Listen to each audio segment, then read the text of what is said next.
پیارے دوستوں، السلام علیکم۔ بیوی کے کہنے پر ایک بدبخت بیٹے نے اپنے بوڑھے باپ کو گھر سے نکال دیا۔ دوستوں، باپ کیا ہوتا ہے؟ باپ وہ ہوتا ہے جو اپنی اولاد کی خاطر ساری دنیا سے لڑتا ہے۔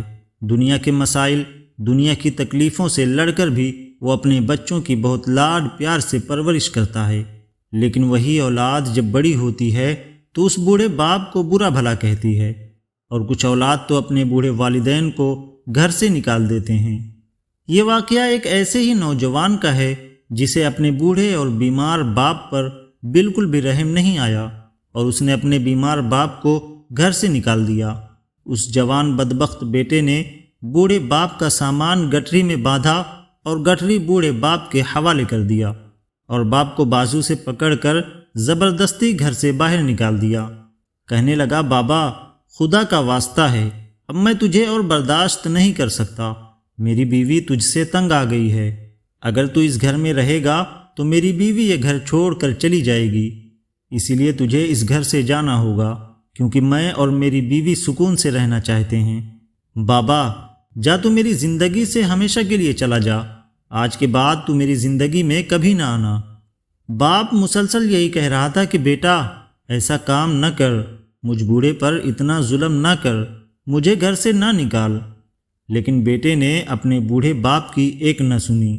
بیٹا بوڑھے باپ کو گھر سے نکال رہا تھا کہ اس کا ایک پڑوسی نوجوان وہاں پر آ گیا۔ نوجوان نے اس بوڑھے شخص کو پکڑا اور اس کے بیٹے سے کہنے لگا، تو کچھ خوف کر، کچھ شرم کر، تو باپ کے ساتھ ایسا ظلم کر رہا ہے، اس کو گھر سے نکال رہا ہے، تو ایسا نہ کر۔ تو اس بدبخت نے جو اپنے بوڑھے باپ کو گھر سے نکال رہا تھا، وہ کہنے لگا، تو جا اپنا کام کر، یہ میرے اور میرے باپ کا معاملہ ہے، ہمارے معاملے میں تو دخل مت دے۔ نوجوان یہ کہتا ہوا چلا گیا کہ ان دونوں کا تو اللہ ہی حافظ ہے۔ وہ بدبخت بیٹا بوڑھے باپ سے ہاتھ جوڑ کر کہنے لگا کہ خدا کے لیے مجھے لوگوں کے سامنے ذلیل نہ کر، تو اب یہاں سے چلا جا۔ یہ کہہ کر وہ نوجوان اپنے گھر کو چلا گیا، اور وہ بوڑھا باپ بیچارہ بڑا افسردہ ہو کر اپنے گھر سے ہمیشہ کے لیے جانے لگا۔ اتنے میں اس بوڑھے شخص کا پوتا اسکول سے واپس آ رہا تھا کہ اس نے دیکھا کہ دادا جی کہیں جا رہے ہیں۔ اس نے کہا، دادا جی کہاں جا رہے ہو؟ آؤ گھر چلتے ہیں۔ وہ بدبخت گھر کے دروازے سے دیکھ رہا تھا کہ میرے باپ سے کوئی مل تو نہیں رہا، کوئی اس سے پوچھ تو نہیں رہا ہے کہ کہاں جا رہے ہو۔ جب اس نے اپنے ہی بیٹے کو بوڑھے باپ کے پاس کھڑا ہوا دیکھا تو دوڑ کر گیا اور اپنے اسکول جانے والے بیٹے کو بازو سے پکڑ کر گھر لے آیا۔ کچھ دن گزر گئے۔ ایک دن وہ بدبخت نوجوان اور اس کا بیٹا گھر پر بیٹھے چائے پی رہے تھے کہ اچانک اس بچے نے اپنے بدبخت باپ سے پوچھا کہ ابو جی، دادا کہاں پر ہیں؟ کیا وہ کبھی واپس نہیں آئیں گے؟ تو باپ نے بڑے ہی اکتاہٹ کے ساتھ کہا کہ نہیں، بڑی مشکل سے تیرے دادا سے جان چھڑوائی ہے۔ ساری رات وہ کھانستا رہتا تھا، نیند نہیں آتی تھی، نہ مجھے نہ آپ لوگوں کو، پھر اس کی دوائیوں کے خرچے، اور بات بات پر لڑتا تھا، اور بار بار اس کو پیشاب کروانے کے لیے لے جانا پڑتا تھا۔ اس سے جان چھوٹی، اب وہ کبھی بھی واپس نہیں آئے گا، میں نے اس کو ہمیشہ کے لیے گھر سے نکال دیا ہے۔ اس بچے نے جب یہ بات سنی تو کہنے لگا کہ اچھا ابو جی، جب آپ بوڑھے ہو جائیں گے تو میں بھی اسی طرح آپ کو گھر سے نکال دوں گا۔ بیٹے کی یہ بات سنتے ہی اس بدبخت باپ کے پیروں تلے سے زمین نکل گئی۔ چائے والا کپ اس کے ہاتھ سے چھوٹ کر زمین پر گر گیا تو اس نے دوڑ لگا دی۔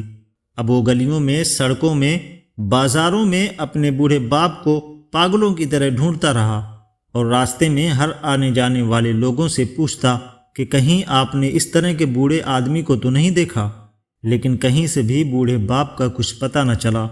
آخرکار وہ اپنے بوڑھے باپ کو ڈھونڈتے ڈھونڈتے ایک جگہ پر پہنچا کہ اس نے دیکھا کہ اس کا بوڑھا باپ مسجد کے دروازے پر بیٹھا ہوا ہے۔